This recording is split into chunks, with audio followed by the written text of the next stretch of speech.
Hello, this is Brian Foster. Today is April 13th, 2021, and we're talking about a wanderer in the spirit land.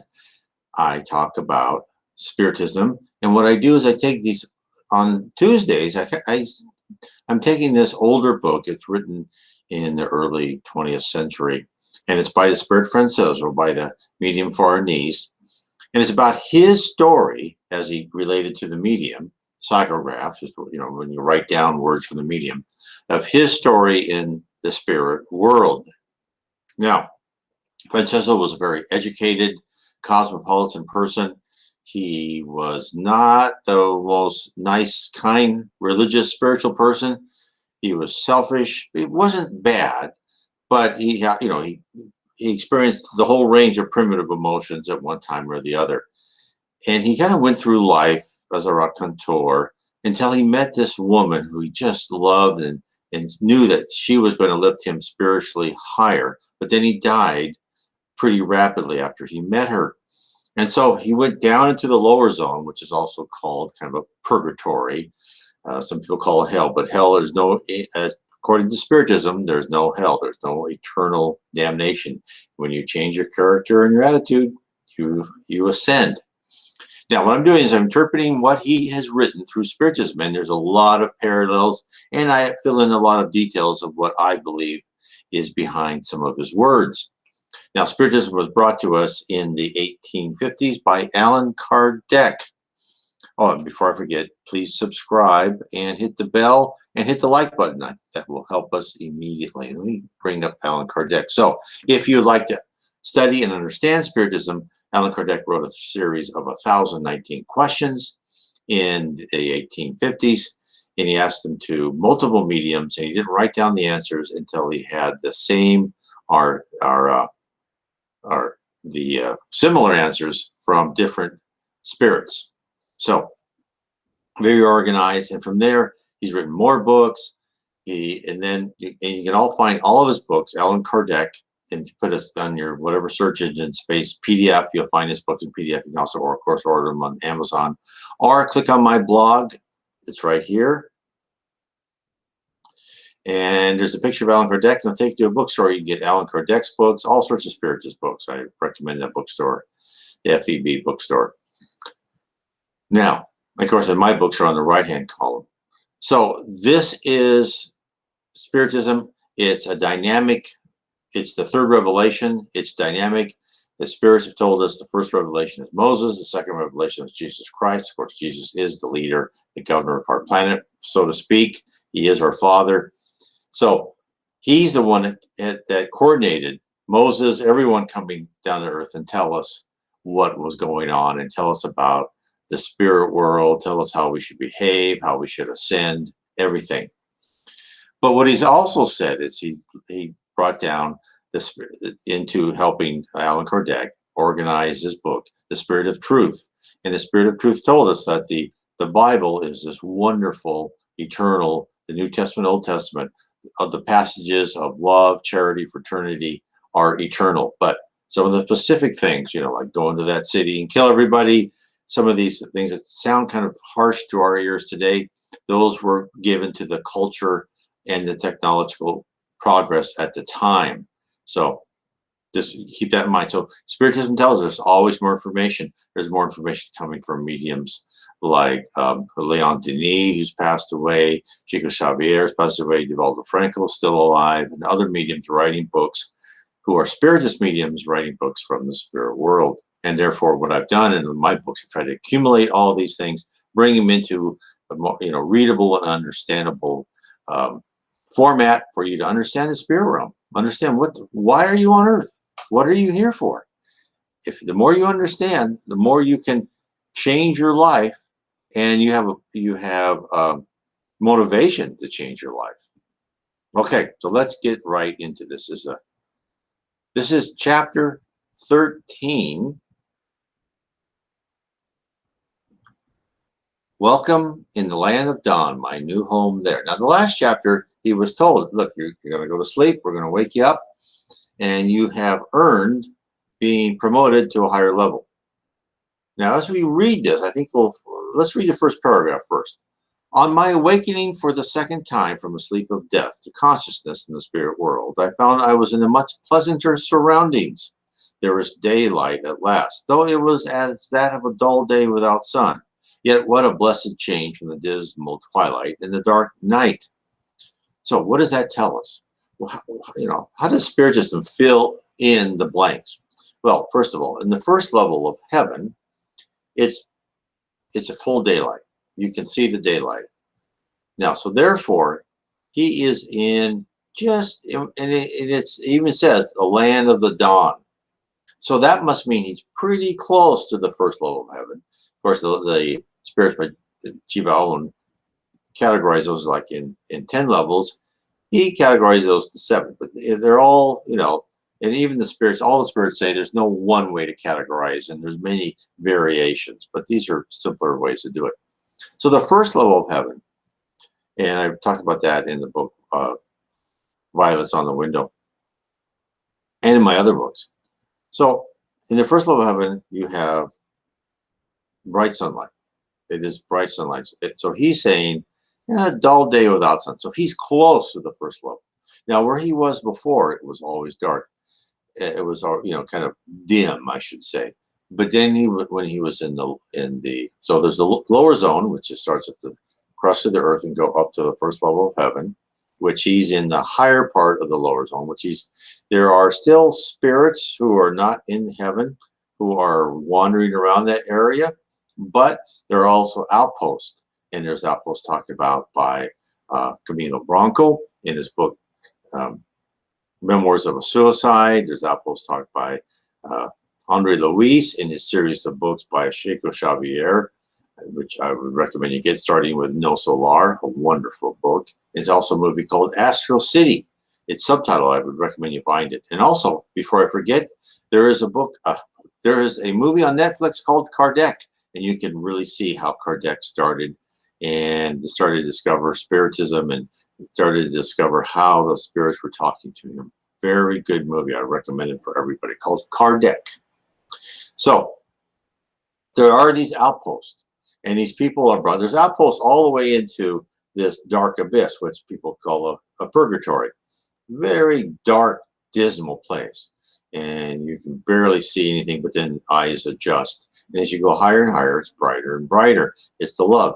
Now, also, let's remember that spirits who come and visit, they are from high levels, and they come down to the lower levels. People can't even see them because they're less dense, and therefore it's just like we can't see spirits here on earth, although we're surrounded by spirits. Some people can, though. But the spirits who are going down into a level to help people like Franchezzo, they have to concentrate themselves and make themselves more dense, meaning they have to be more matter, a little bit higher ratio of matter to energy, whereas before they were a higher ratio of energy to matter. So we carry on. I was in a neat little room, quite like an earthly one, laying upon a little bed of soft white down. Before me was a long window looking out upon a wide stretch of hills and undulating country. There were no trees or shrubs to be seen, and hardly any flowers, save here and there some little simple ones like flowering weeds. Yet even these were refreshing to the eyes, and there were ferns and grass clothing the ground with a carpet of verdure instead of the hard bare soil of the twilight land. So twilight land, which is Spiritism calls it the lower zone. In the lower zone, as you go lower and lower, the vegetation gets more and more harsh. In fact, there's like no leaves, there's thorns. Not a nice place. And of course, and the people don't look that good either, because their outward appearance reflects their inward spirituality, their inward goodness, or immaturity, or ignorance, one should say. He says, this region was called the land of dawn, and truly the light was as the day appears before the sun has arisen to warm it. The sky was of a pale blue-gray, and white cloudlets seemed to chase each other across it and float in quiet masses on the horizon. You think that there are no clouds and no sunshine in the spirit lands? Hardly know how beautiful a thing you would shut out, unless you have spent, as I did, a long monotonous time without seeing either of them. So, now, let's talk about that. So, when I say there's the lower zone, it starts at the crust of the earth and it goes up to all the first level of heaven. Now his outpost of what he sees a blue sky, he sees undulating hills with like grass, nothing, there's no forest or anything like that. There's not that much life there yet. You have to go a little bit higher for that. So how can we look up in the sky and see stars? Well, the answer is because it's in different dimensions. These things are in a little bit different areas. And so if you look at where we are on Earth, right, we are in this physical body. We can only see about 1/8 of what's around us. So we are in this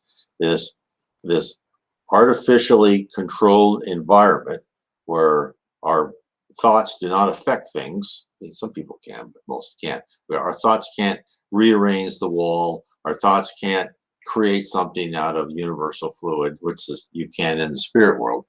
So we see only what we're allowed to see, right? We are in, it's like you're in this app.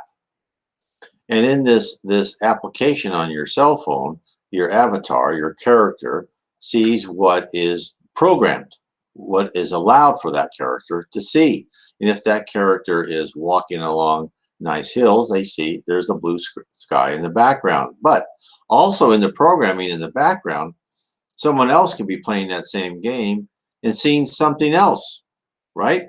And so the same thing, it's just how complicated the spirit world is. So there are layers upon layers. And it's almost like, if you want to talk about in computer science terms, it's like you're in this huge database and you have a set of permissions.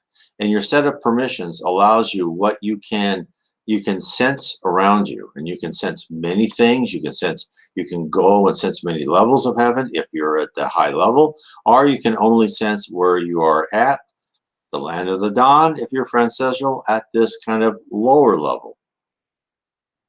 The spirit world is wonderful. God is wonderful. What has been created for us to improve ourselves is utterly fantastic. And notice that he loves where he's at. Okay. The room, I'm starting again, the room I was in, though by no means luxurious, was yet fairly comfortable in appearance and reminded me of some cottage interior upon earth. It held all that was needful to comfort, if nothing that was specifically beautiful. And it had not had that bare prison-like look of my former dwellings. There were a few pictures of scenes of my earth life which had been pleasant, and the recollections they gave me a fresh pleasure. There were also some pictures of spirit life, and oh joy, there was my picture mirror in my rose and the letter, all my treasures. And of course, that picture is his beloved, because he says in that sentence, I stopped my explorations to look into that mirror and see what my beloved was doing. So he had a window that he could see what his beloved wife or woman was doing in the earth. And in fact, there are portals. In fact, they were talked about this in the first level of heaven. It's kind of like a TV. Of course, you kind of see it in 3D, but you can it will concentrate on what you want it to concentrate on. And just like these fantasy movies, right? They look through the water and go, show me where the huntsman is. And so they can look at that and they can see, oh, this is what's happening in my hometown, in my house. And here he can see what his beloved was doing. And of course, you have to earn that right? It's in the heaven. It's not like you die and everyone goes to heaven, right? Remember, as Jesus said, it's a narrow door. And as Chico Xavier once said, that only about 30% of the people go to heaven. Of course, Franchezzo is not in heaven yet. He's below that. So it's only about 30%. So you have to earn that right. And you have to earn that right to have something like a mirror. You have to be good. You have to strive. You have to work and show that you're responsible. I'll carry on. She was asleep, and on her face was a happy smile, as if even in her dreams she knew some good had befallen me. Then I went to the window and looked out over the country and those long rolling hills, treeless and somewhat bare, save for their covering of grass and ferns. I looked upon the scene. It was so like and so unlike earth, so strangely bare and yet so peaceful. My eyes, long wearied with those lower spheres, rested in joy and peace upon this new scene. And the thought that I had thus risen to the new life filled me with a thankfulness of heart unspeakable. So he's at a higher outpost right now. So he is rising in heaven. So he's if you haven't been in previous chapters, he's been going down, he's been wandering down, exploring down, going on tasks and assignments to help people in the lower zones, in the dark abyss, to give them a chance to look up to the light, because that's what happens. Now, when I say people are in the dark abyss or in a purgatory, and then some of us will say, "Oh, they're in hell. They've been bad." Well, we have to remember, Spiritism tells us we've incarnated many times, and I would bet whatever I have that we've all been in that dark place, because we've all been primitive, we've all been mean to our fellow man, and we've not been good people. We've been selfish, we've been materialistic, and it's only going through life after life that we kind of start climbing our way out of that type of thinking.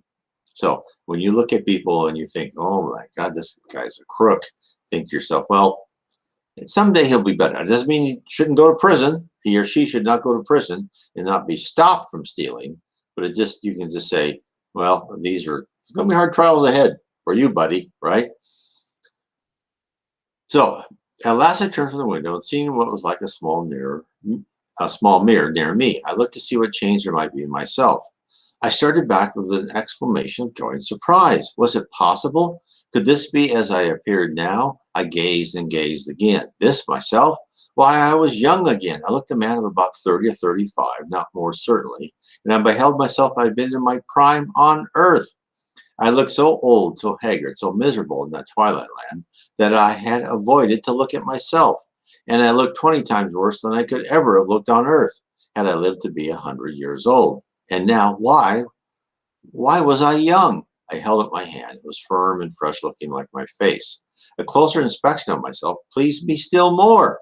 I was in all respects a young man again in my prime of vigor, yet not quite as I had been. No, there was a sadness in my look, a certain something more in the eyes than anywhere else that showed the suffering through which I had passed. So let me stop there for a second before we go to the next chapter. Let me just finish one. I knew I could never again feel the heedless boy in ecstasy of youth. So, what happened?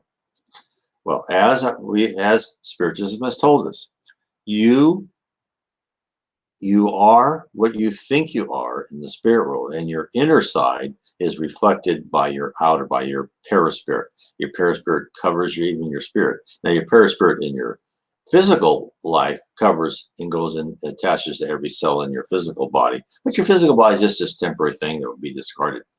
So, in earth, when you go into heaven, and you want to think like you're, and you look how you think of yourself looking. So you think of yourself looking as 25, 35, or 45. That's what you'll be. And the spirits tell us the people who are old look younger, and the people who maybe died younger will look older. And so therefore already his mind is affecting the outside. And of course, in the spirit land, he'll learn that he can decide what clothes he wants to wear, all that. And of course, now he's looking better. In fact, we've heard stories from spirits who had been in the dark abyss in purgatory for a long time, and they were stooped, they were kind of haggard, they kind of shrunk what they were from the spirit world. They looked bad, just like Franchezzo says. And then as they kind of ascended, they kind of filled out, their clothes got better, because their outside look, their spiritual, their love in their heart started to reflect what was inside them. So their outside reflected their inside. So this was a wonderful thing for that to happen to him. The bitter past of my life rose up before me and checked my buoyant thoughts. The remorse for my past sins was with me yet, and cast still its shadow over even the joy of this awakening. Never can we undo all the past life of earth, so that no trace of it will cling to the risen spirit. And I have heard that even those who have progressed far beyond what I have done yet bear still the scars of their past sins and sorrows, scars that will slowly, very slowly wear away at last in the great ages of eternity. For me there had come joy, great joy, wonderful fulfillment of my hope. Yet there clung to me the shadow of the past, and its dark mantle clouded even the happiness of this hour. So what he says is partly true, but there's also something else happening. Is as your character is molded by these subsequent incarnations and the suffering, your outside look, your face starts representing everything you've gone through. And in fact, when the spirits who have seen Jesus Christ in heaven, they describe him as this wonderful man, and yet he had the aspects of the masculine and feminine, and he had this force and charisma of character, but then they also saw the suffering that he's been through. It's like they've seen his whole life in his face.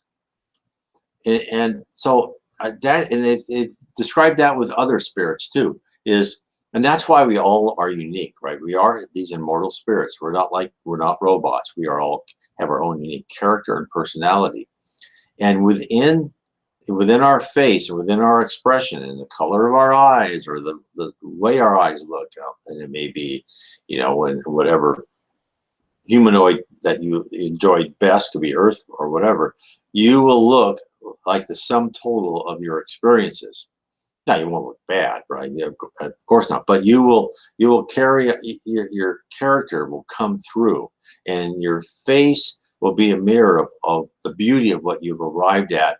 But some of that beauty that you've arrived at has been a tough path, and so he's saying, well, that will go away. Well, it goes away, kind of the rough edges, but that kind of that inner suffering he's had that's made him what he is today, that will still be there, but it will be beautiful because what he's been through was hard and yet gorgeous, right? It was a victory of amazing proportions for him to get himself out of that area, and through the love of his beloved to rise and become a much better person.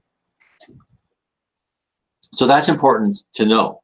And in fact, there's another one. A person had an NDE, near-death experience, as people look as they want to look.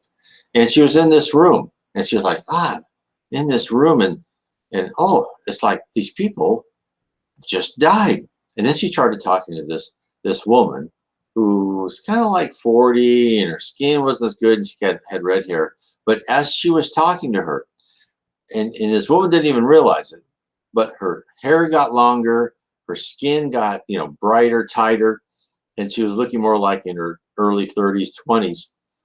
And so already then, as she passed over, she was transforming herself and not knowing yet, right? And that's what other spirits have said, that people who just pass over are spirits who are still in the lower zone or the dark abyss, have no idea how much their thinking affects them. And that's important to know. Our thinking is everything. And we're on earth to completely reform our thinking, right? We're here to rewire our brain, our personality, our character to become loving, charitable, fraternal, and honest. And why is that important? Because thought's everything. Thought is action in the spirit world. You don't build a house with your hands and a shovel and cement and concrete and go down and chop down trees. No, you build a house. You may have people working with you with their minds, but you build a house with your mind through universal fluid. And I talk about this in my books and lead you through great detail. So let me carry on. While I yet mused upon the change which had passed over me, the door opened and a spirit glided in, dressed as I now was in a long robe of a dark blue color with yellow bordering and the symbol of our order on the sleeve. He had come to invite me to a banquet which was to be given to myself and others who were newly arrived from the lower sphere. All is simple here, he said, even our festivals, yet there will be the salt of friendship to season it, and the wine of love to refresh you all. Today you are honored guests, and we all wait to welcome you as those who have fought a good fight and gained a worthy victory. Now this congratulations is a theme in many of the spirits, even theme when you go from level 5 to level 6, level 7 to level 8. You are met by friends and good wishers, and they reward you. Oh, you got another level. Good for you. And also, you notice they said, oh, a robe with a border and kind of the band. And you'll see that another as a constant theme is that you'll know kind of who that, what order or kind of what level that spirit is by the robe and the jewel they may have on their head or on their belt or some other place. So it's a pretty interesting place. Then he took me by the hand and led me to a long hall with many windows looking out upon more hills and a great peaceful quiet lake. Here there were long tables spread for the banquet and seats placed round for us all. There were about 500 or 600 brothers newly arrived, like myself, and about 1,000 more who had been there for some time, and who were going about from one to another, introducing themselves and welcoming their newcomers cordially. Here and there someone would recognize an old friend or a comrade, or one who had either assisted them or been assisted by them in the lower spheres. They were all awaiting the arrival of the presiding spirit of the order in this sphere, who is called the Grand Master. So, now first let's say, as far as the banquet is concerned, the higher you go, the less you need food. But in these lower zones, and even in the first level of heaven, people still like to eat food. You don't really need to eat food. You just need to absorb the air and drink the water. But if you do eat food, then you have to use their bathroom facilities. Then you have to get rid of the waste. But it's a lot lighter because you're ethereal, right? You're less dense, and there's no gravity in the spirit world, so you don't need this constant fuel just to move, right? We have to eat just to walk. Every time we walk, we've got this dense ocean of gravity on us. So it was all created for us to have to work, right? At a very early age to get food. We're not allowed to be idle on this planet, and so that's why don't worry about thinking, oh, I wish I was rich and could lead a life of leisure. We were not meant to lead that. In fact, that's bad for you. You're not improving. You need to go through your trials and tribulations, which were programmed for you, and you probably took part in deciding your program, your blueprint of what was going to happen to you in order to improve your character and your personality. So don't fight that. Understand it and accept it, because if you're successful, you get to go to this paradise called heaven.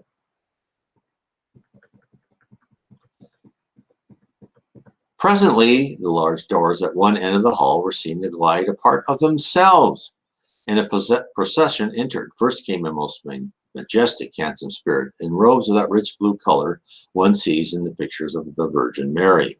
These robes were lined with white and bordered with yellow, with a hood of yellow lined with white hung from the shoulders, and on the sleeve was embroidered the symbol of the Order of Hope. Behind this man was about 100 or so of youth, all in white and blue robes, who bore in their hands wreaths of laurel. At the upper end of the hall was a handsome chair of state, with a white, blue, and yellow canopy over it, and after saluting us all, the Grand Master seated himself in it, while the youths ranged themselves in a semicircle behind him. After a short prayer of thanksgiving to Almighty God for us all, he addressed us in these terms. So there is lots of ceremony in the spirit world, and you'll see this in one level after another. And of course, now, don't think the Grand Master is this high muckety-muck who looks down on everybody. No, it's the people who are the most humble and serve. Just as Jesus said, to get into heaven, you have to be the highest. The first of you is the one that is the least of you. You have to serve. That's where you have to learn, is the joy of serving others. So these people are in charge. They're very humble. They're very nice. This is his speech. My brethren, you who are assembled to welcome these wanderers, who are to find for a time rest and peace and sympathy and love in this our house of hope, and your wandering brothers, whom we are all assembled to welcome and to honor as conquerors in the great battle against selfishness and sin. We are all in that battle, all of us. To you we give our heartiest greeting and bid you accept, as members of our great brotherhood, these tributes of our respect and honor, which we offer and which you have fairly won. And from the increased happiness of your own lives, we bid you stretch forth your hands in brotherly love to all the sorrowing ones you have left still toiling in the darkness of the earth life and in the spheres of the earth plane. And as you shall yourselves know, yet more perfect triumphs, yet nobler conquests, So seek ye to give to others yet more and more the perfect love of our great brotherhood, whose highest and most glorious masters are in the heavens, and whose humblest members are yet struggling sinners in the dark earth plane. In one long and unbroken chain, our great order shall stretch from the heavens to the earth, while this planet shall support material life, and each and every one of you must ever remember that you are links of the great chain. I mean, notice he says, while this planet shall support material life. So he knows the planet has a expire date, right? An expiry date. So, but don't worry. If people say, oh, the sun's going to burn out, and if I'm in heaven or on the earth, what happens to me? No, you'll just be in a different heaven, a different planet, or into a much higher level of heaven, which goes around the whole galaxy. And when this physical universe burns out, you'll be in another universe. So you'll just be in heaven. You are immortal. This is why there's no reason to be materialistic. If you love that house and you love your garden, well, the sun's going to burn out, it's going to be gone, and that'd be millions of years, billions of years, and you'd be on something else more important. It's not that important. What's more important is your attitude and your character. So that's why he says, hey, why the planet supports material life? So it's a good way of looking at your whole life. Because, for us on earth, a week, for a kid, an hour is a long time. Oh my God, a week is forever. Even for an adult, a week's a long time. A month, a year is like, holy heck, right? A year, it's nothing, right? So it's nothing, and yet we all have to live day to day. And in fact, it's actually better for us to somewhat live in the present. Now, I know that when I say that, it's like, well, if you live in the present, that's kind of like you are, one of these, more ignorant person who just like spends all his money now and doesn't go to school and work for their future. Now, that's not exactly what I mean. You still have to be independent. You still have to work towards your future betterment. But don't get lost in dreaming about all the things you want all the time. Concentrate a bit on where you are now and how you can improve yourself today. That it gives you much more power. Of course, it took me forever to learn this. I hope you're smarter than I was instead of waiting till you're older like I am. So that's why you need to give some of your time to your own spiritual education and your family and your loved ones. But really, sit and meditate. Give yourself 10, 15 minutes. You don't have to do much. Read about Spiritism. Read the Spirits books on PDF. Look at my blog, my YouTube channel, my books. Read about it. Understand why you're on Earth. You're on Earth in this campus called Earth. You're going through these predestined tribulations for a purpose. Because when something bad happens to you, I got news for you. That's because in some previous life, you did what someone's doing to you to somebody else. So learn from it and say, okay, I'll never do that again. I've been told I've done horrible things. And now I understand why I've gone through some of the things I've gone through. Okay, where was I? I summon you now, each in your turn, to receive and cherish as a symbol of the honor you have won, the wreath of the fadeless laurel, which shall crown to the victor's brows. In the name of the great supreme ruler of the universe, in the name of all angels and of our brotherhood, I crown each one and dedicate you to the cause of light and hope and truth. Then, at a signal, we, the new arrivals, many of us overcome by these kindly words and this mark of honor, drew near, and kneeling down before the Grand Master, had placed upon our heads these laurel crowns, with the use handed to the Master, and with which he crowned us with his own hands.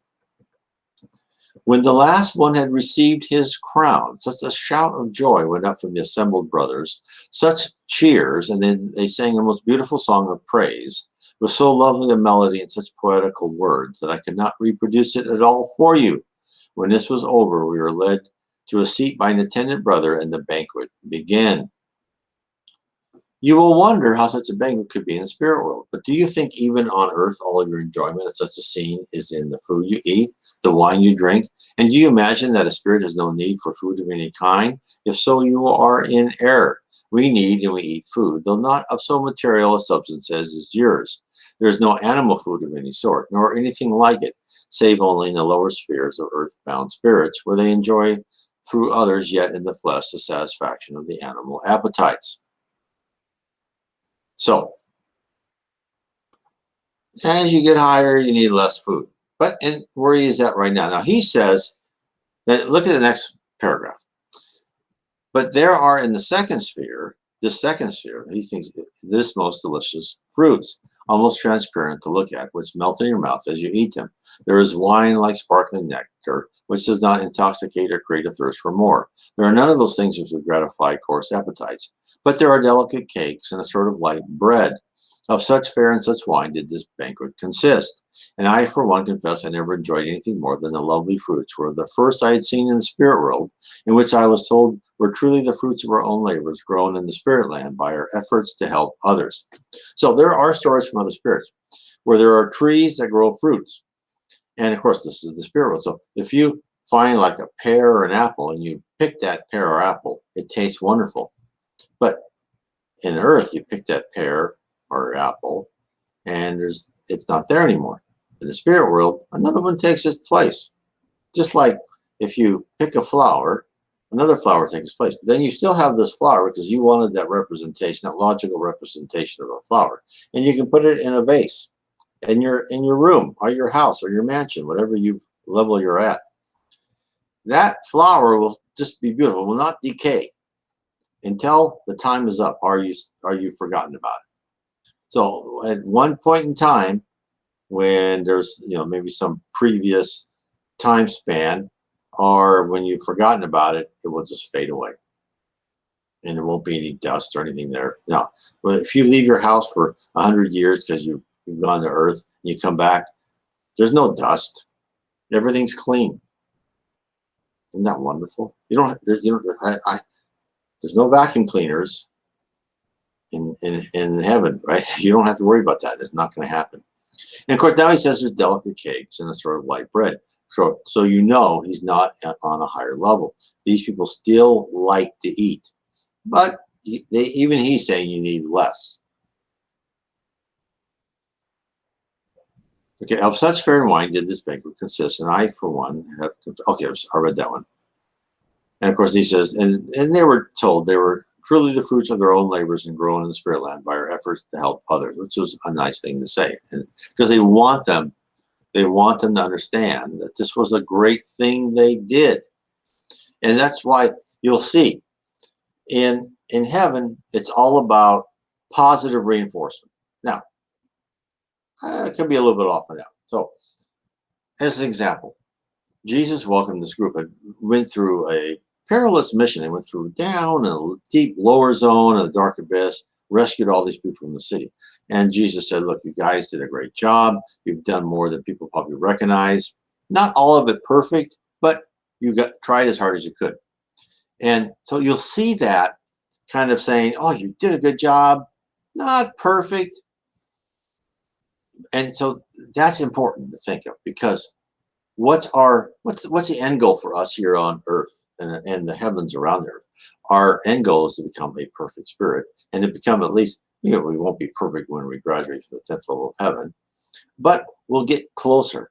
And that's what we're striving for, is perfection. Now, don't kill yourself and strive for perfection just in this life. I've had people write to me, go, I keep making mistakes. I go, well, look, you're thinking you can go straight up to the stratosphere in heaven in one life. It's not going to happen. Who knows how many lives these wonderful saints that came to earth, John, Paul, all these people, they took them many lives to do this. Mother Teresa, I mean, who knows how many lives of selfishness and crime she went through before she goes, oh, it's better to serve and be nice to people.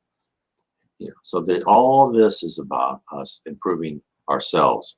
And that's what they're going to tell you. They're going to tell you, improve yourself little by little. We don't want this drastic thing, because you can't drastically change your character and your personality, because you have to rewire everything. So it's a gradual, multiple life struggle.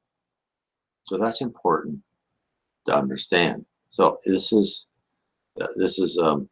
just a truth. So just try and rewire, try to think good thoughts, don't gossip, control your passions, prune your material goods as much as you can, little by little. Okay.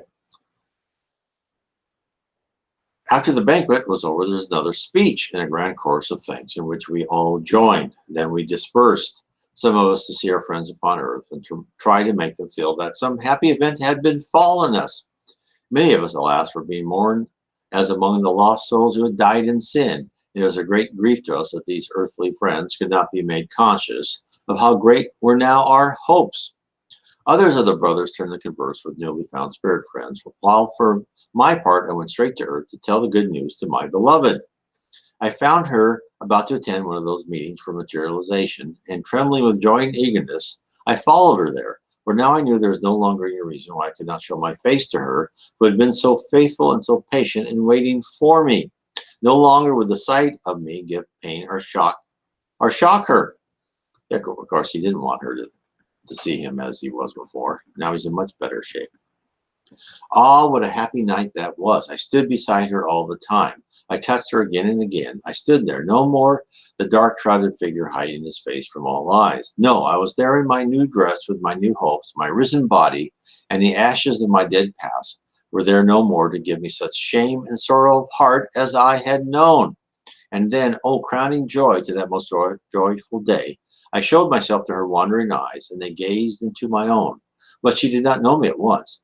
She was looking for me as she'd seen me last on earth, with face of care and wrinkled brow, and young man's face looked strange to her, yet not quite strange. She smiled and looked with a puzzled, wondering look, which could I but have held the material particles of my form together for a few more minutes, must have changed to recognition. But alas, all too soon I felt material form melting from me like soft wax, and I had to turn and go as it faded away.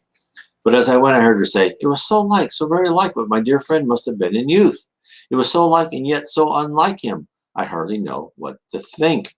So this is what happens with people with NDEs, right? They'll go and they'll see like their grandmother, but and if their grandmother may kind of change herself to look like the grandmother was as they knew her, but then they might just be like this young woman to go, "Who are you?" "Well, I'm your grandmother." "Well, how can you be my grandmother?" Because she looked young and vibrant and beautiful. And there's also the story in one of my books, Spirits in the Spirit Universe, where this old married couple and the wife went to heaven before the husband, and then she had lived in this great mansion that was kind of like even grander than their manor house. They were like a country squire in England, and so he was when he died, when he passed away, he was taken to her, and he was taken through a boat. He kind of got walked upon the you know walked upon off the water onto the pier, and he saw her and he looked like, "Oh, who's that?" And then she smiled, and then she kind of gave him an inspiration, and then he started changing too. But it took him longer, of course. But then he knew that that was her in her idealized spirit form, and that's what will happen. And then think about him at the mediums meeting, right? So all these spirits around, and he was touching her, being with her, and yet so many people, there's spirits around us, and it could be your mother, your father, or someone past, aunt or uncle, could be around you trying to touch you. Sometimes if you feel that way, when I've been in spiritist centers and mediums meeting, I can usually feel the presence of spirits. It's about as far as I can go. I'm not a medium, but I can feel a tingling on my arms. So everyone may be different, but that's what I can feel. Then I went behind her and whispered in her ear that it was myself and no other. And she heard my whisper and laughed and smiled. And she said she felt it must be so. Then indeed the cup of my joy was full. Then indeed was the crown of my day complete.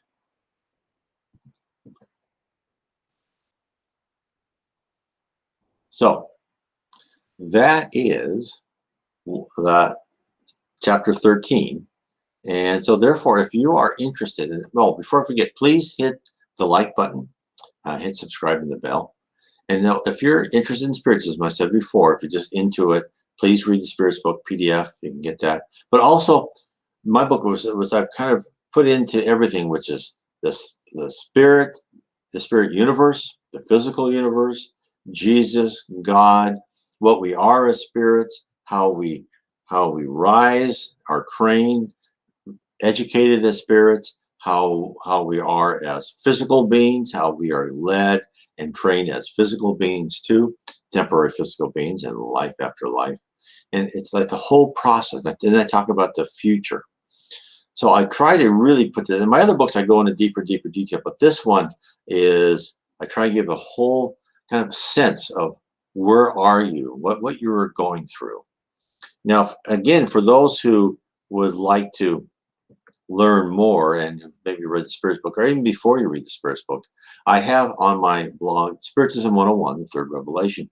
Now that is in PDF on, so you can get that right from my blog for free. Of course, if you want, you can get it through Kindle, paperback, even an Audible.